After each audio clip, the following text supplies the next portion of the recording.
Eu sou seu pai. Vingadores! Por que está tão sério? Eu voltarei. Não! Eu sou o Basil.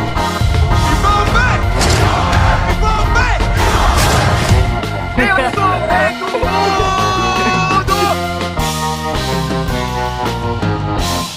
Avante. Contra o Alt Nerd Podcast.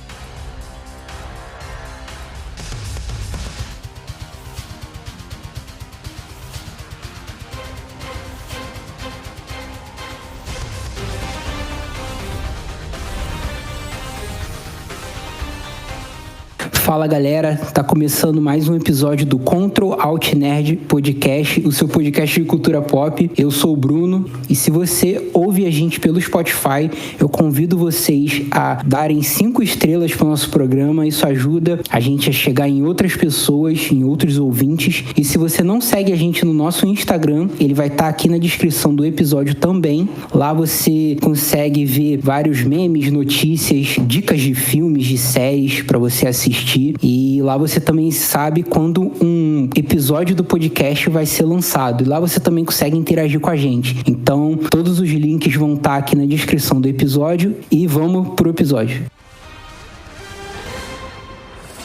Bom, pessoal, como vocês ouviram na abertura do episódio, hoje sou eu sozinho. E eu vou fazer uma análise dos 3 primeiros episódios da série X-Men 97, a segunda temporada. Ela estreou dia 1º de julho no Disney Plus. Se você não assistiu, assiste lá primeiro antes de ouvir aqui o episódio, porque ele vai ter spoiler, né? Antes de a gente entrar falando sobre os episódios em si, vale destacar que essa segunda temporada ela ainda tem um pouco da visão e do roteiro do roteirista Bill DeMaio, que ele atuou como um produtor executivo e ele foi demitido por algumas acusações de assédio e tal. E eu acredito que a gente só vai ver mais do novo produtor, né, executivo. Acho que a partir da 3ª temporada isso vai ficar de forma um pouco mais clara, né? Se você não lembra o que aconteceu, tem um Previously ali recapitulando a primeira temporada, o finalzinho, né, no caso, que os X-Men eles conseguem derrotar o asteroide M do Magneto e tal, e a equipe, né, ela é separada, uma parte vai para o passado, uma parte no futuro, e uma parte fica ali no presente tentando resolver o que aconteceu. E o primeiro episódio, né, dessa temporada, se chama Dia de um Futuro Passado. É até uma referência com a saga Dias de um Futuro Esquecido, que é uma saga bem importante dos X-Men. Se você gosta de ler história em quadrinho, acho que vale a pena você ler. Se não, você pode pesquisar aí pra ficar um pouco a par dessa saga, beleza? E o episódio já começa com o Forge e o Bishop, eles dando um contexto ali da separação temporal deles, né? No caso, para onde eles vão para poder, assim, ajudar os X-Men, né? A retornar pro anos 90, normal. O Bishop, ele vai pro passado e o Forge, ele vai pro futuro. Aí eles se dividem entre o Antigo Egito e o futuro, com o clã da mãe Askane. A gente vai já saber mais desses personagens, né? Aí entrando no primeiro episódio, a gente consegue ver, pelo menos eu pensei assim, eu entendi assim, né, que esse episódio ele tava um pouco mais arrastado, né? Porque acho que é mais para as pessoas lembrarem o que aconteceu e tal. A gente também tem o núcleo familiar ali no futuro, que é o Scott e a Jean. Eles estão tentando ali ser meio que seus pais, né? No caso do Nathan, que é o Cable, que vai se tornar o Cable. Tá tentando ali também ser os tutores, os treinadores, vamos dizer assim, dele, né? E essa parte tem uma pegada meio novela, sabe? Tem uma pegada mais familiar, né? Porque, primeiro que a Jean não é a mãe biológica dele. Na verdade, é a Madeline Pryor, que é um clone da Jean. E ela tá ali tentando lidar com o fato de não ser a mãe biológica, mas tá ajudando. E o Scott, a gente vê que ele se sente culpado, né, por ter mandado o filho dele pro futuro para salvar ele de um vírus que infectou ele quando bebê. E eles também, na verdade, mais o Ciclope, né, o Scott, ele tem um pouco de desconfiança dessa personagem mãe, a Scanny, que ela tem umas profecias sobre o futuro, de que o Nathan vai ser o salvador e tal. E se você viu essa personagem mãe, a Scanny, ela, na verdade, é a Rachel Summers, que é uma das filhas do Scott, da Jean. Aqui, aparentemente, ela não é dessa linha temporal e tal, só que é uma referência, né? A mãe, essa mãe, a Scanny, é a filha deles, só que aparentemente não é naquela linha temporal. Ela tem uns poderes parecidos com a Jean, ela também já foi receptáculo da Fênix e tal. E outra coisa bem legal desse episódio é o Wolverine. Ele tá mais bestial, vamos dizer assim, né? E o que acontece? Na primeira temporada, lá naquela luta no asteroide M, o Magneto tira o adamantio do corpo do Wolverine. E nas histórias em quadrinho, a gente vê quando o Wolverine ele perde, né, o adamantio, ele fica em um formato mais bestial, sabe? Ele fica mais agressivo e tal. E nesse episódio a gente consegue ver, ele tá com um cabelão, ele tá sem o adamantio, né, lutando com as garras de osso, e você vê que ele ataca, mesmo quebrando as garras, ele meio que não tá nem aí, né, ele tá meio sem filtro, tá indo e tá tentando destruir tudo que ele vê à frente. No caso, lutando contra ali as forças ali do Apocalipse, o exército dele, né? Também tem uma outra coisa bem legal, que é meio que o dilema da Tempestade do Forge. Quando o Forge vai pro futuro, ele logo encontra os X-Men, né? E ali ele encontra a Tempestade, eles tiveram um romance e ainda tem, né, no caso. E meio que, tipo assim, o Forge é um cara da tecnologia. E a Tempestade, ela é mais ali fé, tem as ancestralidades. Ela é meio que venerada como uma deusa, né? E o Forge, ele até questiona isso, né? De que a relação deles pode ser que não funcione, porque ele tem essas diferenças. E tem uma coisa muito legal desse episódio, que a gente vê a Tempestade demonstrando o nível de poder ômega que ela tem, né? Eles precisam usar uma energia muito grande numa nave para poderem voltar para a época deles, né? Que é os anos 90. E ela precisa usar a energia do Sol para poder fazer uma tempestade solar. E ela até fala, né? Que ela só controla o clima, ela não controla energias cósmicas. E a gente vê que ela é capaz de fazer isso porque ela faz. E é uma das cenas bem legais aí desse primeiro episódio. E uma coisa que dá pra você saber, né, no episódio é que o Apocalipse, ele quer o corpo do Nathan como um receptáculo pra ele poder parar de se regenerar. Parece que de tempos em tempos ele precisa se regenerar e ele quer o corpo do Nathan.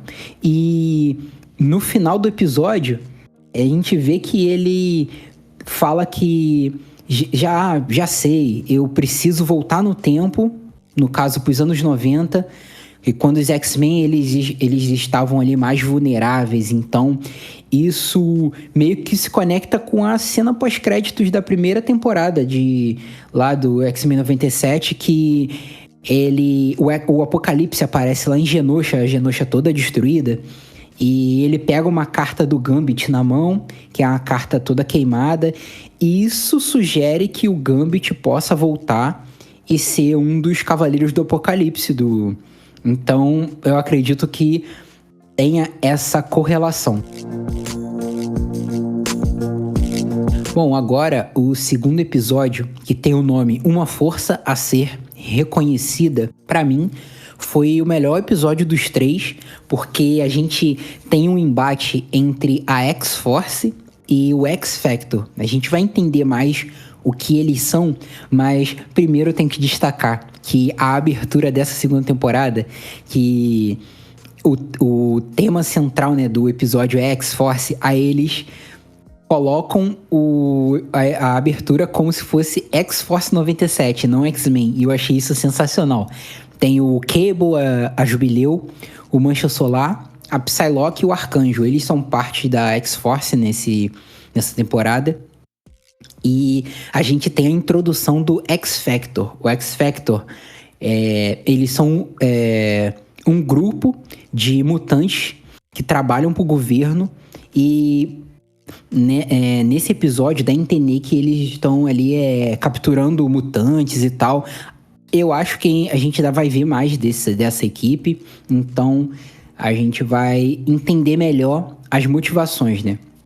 Nesse episódio, tem uns mutantes adolescentes que eles estão fugindo na floresta e eles meio que saem onde é a Mansão Xavier. Só que ela tá toda destruída e aparece uma nave, né, pra poder interceptar eles, e a gente vê a equipe X-Factor, que tem o Destructor, que é o irmão do Ciclope, tem um mutante chamado Guildo, ou Fortão, também foi popularizado assim, tem a Polaris, que é a filha do Magneto, tem a Lupina e o Jamie Madrox, que é o Homem Múltiplo. E aí eu achei legal também que acontece algumas coisas, né, e uma delas é a Jubileu, ela é capturada pelo X-Factor. E ela fala, você não vai tirar nada de mim, você vai ter que chamar um telepata pra fazer isso. Aí ela chama o Destrutor de Ciclope do Camelô, que é uma referência, né, porque ele é o irmão do Ciclope, ele tem os mesmos poderes, só que em vez de ser uma rajada pelos olhos, é na mão que ele faz, né. E tem uma outra coisa legal também, legal entre aspas, porque, tipo assim, é uma missão que acontece no Rio de Janeiro. Só que, como sempre, os americanos, eles representam o Brasil, o Rio de Janeiro, de uma forma totalmente errada, né? Carnaval, e o carnaval parece que é em Copacabana, e aparece a praia, e tipo, tem a cidade, mas logo tem floresta, mó confusão, né? E eles, a missão é do X-Force, eles estão indo foram pro Rio de Janeiro, porque eles estão indo atrás de um vilão chamado Guerra, que é um dos Cavaleiros do Apocalipse. E eles conseguem encontrar, eu acho até uma cena legal de perseguição que eles têm, as lutas são boas. Aqui a gente tem bastante a Psylocke, com algumas cenas de lutas, eu achei isso bem legal. E uma parada que acontece é que eles capturam esse mutante, né, Guerra, e você vê que a X-Force, ela tem um objetivo, que é derrotar o Apocalipse, não importa como. E o que acontece? Eles executam esse mutante Guerra, e uma coisa que o Arcanjo fala é que isso que eles estão fazendo não é um assassinato, é misericórdia, porque ele já foi um cavaleiro do Apocalipse e ele sabe o nível de sofrimento que envolve isso tudo. E a Jubileu e o Mancha Solar, eles não aprovam isso, né? Eles acham que isso aí não deveria acontecer, que não tinha que se matar, podia prender, podia usar alguém para poder convencer ele a dizer e tal. E o Cable não, o Cable é poucas ideias. Nesse episódio a gente também tem a Emma Frost, a Emma que meio que ajuda eles a descobrir aonde tá esse mutante, e ela tá a mesma coisa que os quadrinhos, ela é aquela mulher que seduz, que ajuda uma pessoa por um preço, Só que ela meio que guarda as informações, então você consegue... Ela consegue manipular as pessoas, mas por um certo preço, ela solta a informação. Então tá mais ou menos que a mesma coisa, né? E outra coisa, eu falei que a Jubileu, ela foi presa, né, pela X-Force, e ela meio que fala com a Polaris, pô, você já foi uma X-Men, você tá ajudando eles a aprender esses mutantes adolescentes, pô, você não pode fazer isso, o que o professor pensaria e tal. Começou a fazer ali a cabeça dela, e ela vai na cela onde ela tá e fala assim, ó, vou te dar 5 minutos aí de vantagem, você sai e vê o que você faz. Aí a Jubileu consegue sair da prisão que ela tá, e ela luta com os guardas também, uma sequência de luta muito legal, bem legal. Esse episódio, ele mostra muito bem os poderes da Jubileu, a criatividade de como que ela usa os poderes, eu achei muito maneiro. Ela usa ali com patins, pô, é bem legal. E nesse episódio, o Mancha Solar, ele quer voltar pra poder resgatar a Jubileu, e o Cable fala, não, cada membro tá cumprindo o seu propósito, eu não vou voltar, eu treinei ela, então ela sabe se virar, eu não vou voltar. Só que aí, ela, nessa parte aí dela liberando os outros mutantes presos, eles voltam, a X-Force volta onde ela tá, e eles conseguem libertar esses mutantes, e a X-Force volta pra poder ajudar a resgatar esses mutantes, e no final eles ficam ali na nave, e até tem uma fala legal do Cable, que eles falam assim, a gente não pode levar as crianças pra nossa luta. Aí ele fala assim, você não sabe o quanto essas crianças podem ser fortes.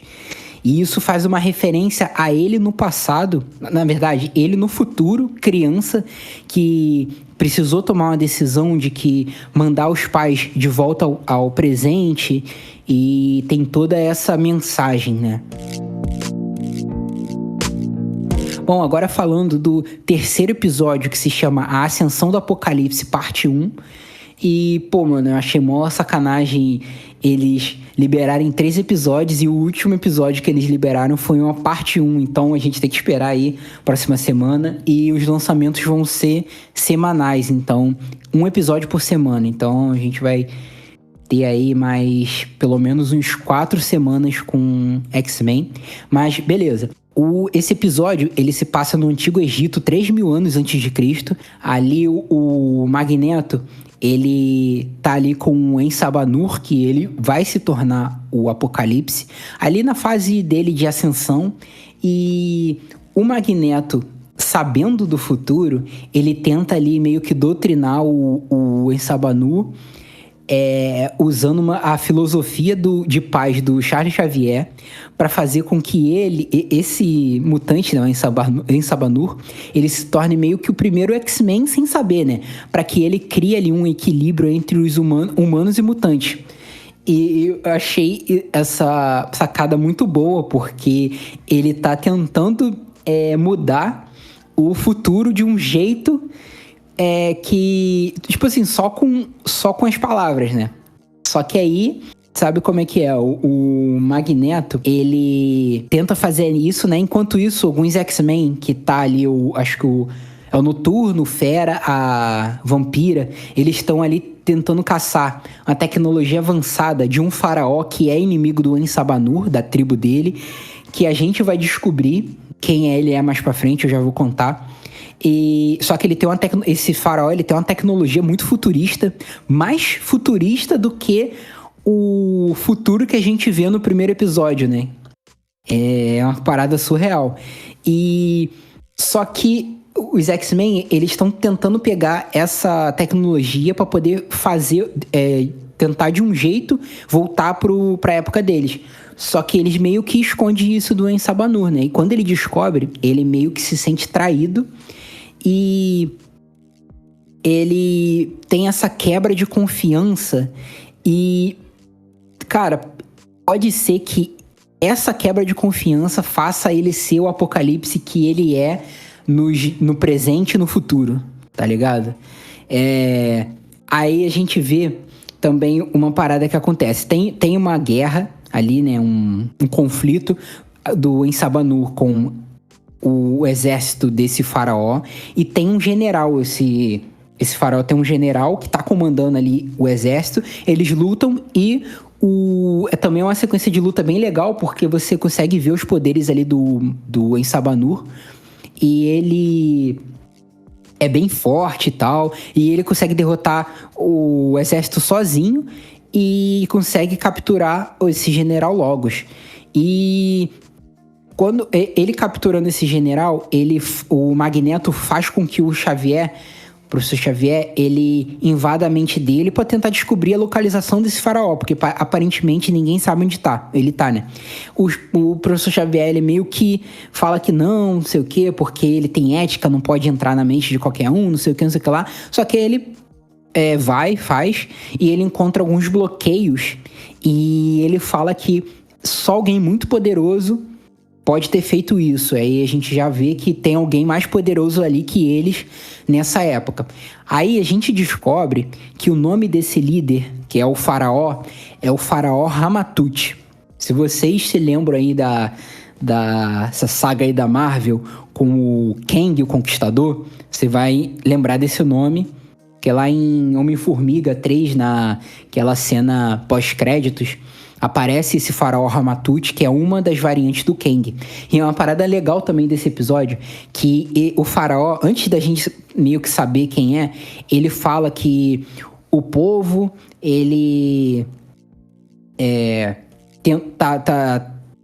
não quer um faraó, mas eu acho que eles vão querer, não vão querer ir contra um conquistador. Aí meio que, é o Kang Conquistador, tá ligado? Aí... E uma outra parada também que eu também vi na internet, mas depois eu reparei que a tecnologia que ele usa, ela é muito semelhante à que a gente vê lá em Quantumania.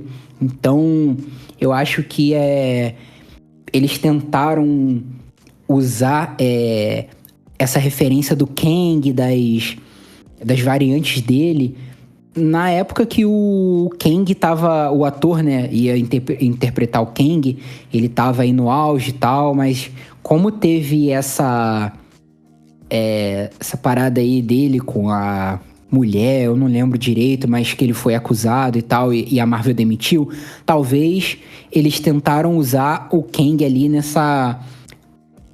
ali junto, né, nessa mesma época.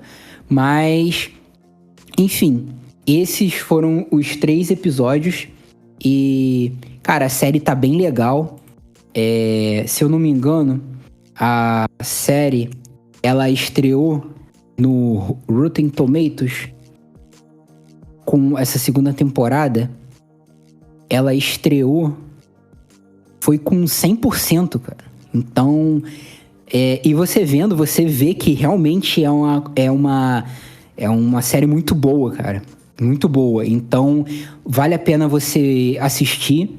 Esse episódio, ele vai estar saindo na semana que o 4º episódio já vai ter lançado, né? Então, talvez aí a gente faça uma análise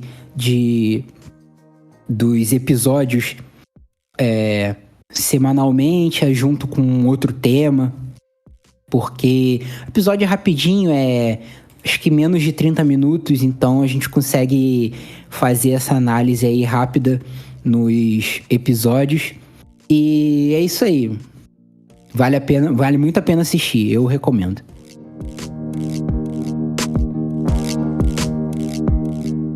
Bom, chegamos ao fim de mais um episódio do Ctrl Alt Nerd. E lembrando também, se você ouve a gente pelo Spotify, eu convido vocês a darem 5 estrelas. Isso ajuda a gente a chegar em outras pessoas, em outros ouvintes. E comenta lá também o que você achou do episódio, quais temas você sugere para os próximos episódios. Interage com a gente lá no Spotify, isso vai ser bem legal. E se você também não segue a gente no nosso Instagram, eu convido vocês a seguirem. Ele vai estar aqui também na descrição do episódio. Lá você vai poder ver dicas de séries e filmes, você vai ter notícias sobre a cultura pop, você vai ver memes, você pode interagir com a gente lá e lá você vai ser muito bem-vindo. Então segue a gente, todos os links vão estar aqui na descrição do episódio, falou? E até o próximo episódio, valeu!